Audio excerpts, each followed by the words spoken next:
बुल्ढाना के खामगांव विधानसभा क्षेत्र में लगातार 15 वर्षों तक विधायक पद संभालने वाले पूर्व विधायक दिलीप कुमार सानंदा ने कांग्रेस पार्टी का दामन छोड़ने का बड़ा ऐलान किया है। हालांकि उन्होंने स्पष्ट किया है कि वे कांग्रेस की विचारधारा से जुड़े रहेंगे और इसी विचारधारा के तहत राष्ट्रवादी कांग्रेस पार्टी में शामिल हो रहे हैं। पूर्व विधायक दिलीप सानंदा ने कांग्रेस छोड़कर राष्ट्रवादी कांग्रेस पार्टी ज्वाइन कर ली है। गुरुवार को खामगांव में आयोजित कार्यक्रम में उप मुख्यमंत्री अजित पवार समेत 8 मंत्री मौजूद थे।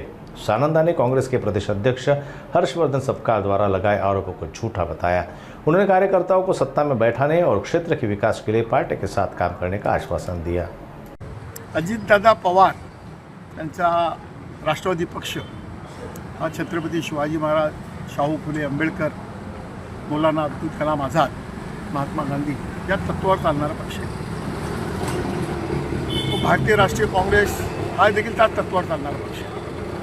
सर्व धर्म समभाव मानणारा हा पक्ष आहे। म्हणून जनता सर्व लोकांची कामं व्हावी, कार्यकर्ता सत्तेमध्ये बसावा व त्यांच्या माध्यमातून लोकांची सेवा व्हावी। जवळपास 25,000 पदाधिकारी, कार्यकर्ते, सामान्य नागरिक दादांच्या उपस्थितीत एक दिमागदार सोहळ्यामध्ये 25,000 त्या ठिकाणी आमचे सर्व बांधव प्रवेश घेणारे।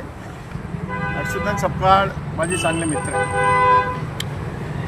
त्यांनी कुठलेही आरोप करू, त्यांनी जर आपल्या छातीवर हात ठेवून जर तसे आरोप केले असते तर मी मानले असते।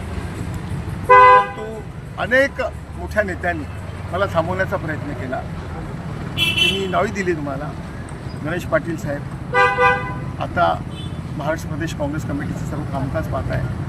साहेब तुमचं जसं आहे तसंच राहणार आहे, तुम्ही इकडे या, आपण मी सर्व बोलतो, मी शब्द देतो। आमचे प्रभारी, विदर्भाचे नाही महाराष्ट्राचे प्रभारी आमचे प्रल्हाद पाटील, त्यांनी ते माझ्याशी बोलले। अनेक श्रेष्ठी माझ्याशी वारंवार बोलले, आपण पक्ष सोडून जाऊ नका। मी म्हटलं मी पक्ष कुठे सोडतो आहे, त्याच पक्षात आहे। जी विचारसरणी आपली आहे ती दादांची आहे। कार्यकर्त्यांना मला सत्तेमध्ये बसवायचे आहे, लोकांची कामं करायची आहेत, म्हणून मी हा निर्णय घेतला आहे।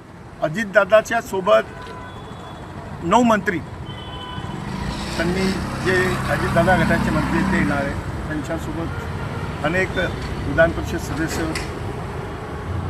जिल्हा आपल्या मोठमोठे संघटनेचे पदाधिकारी ते खामगाव शहरामध्ये येणार।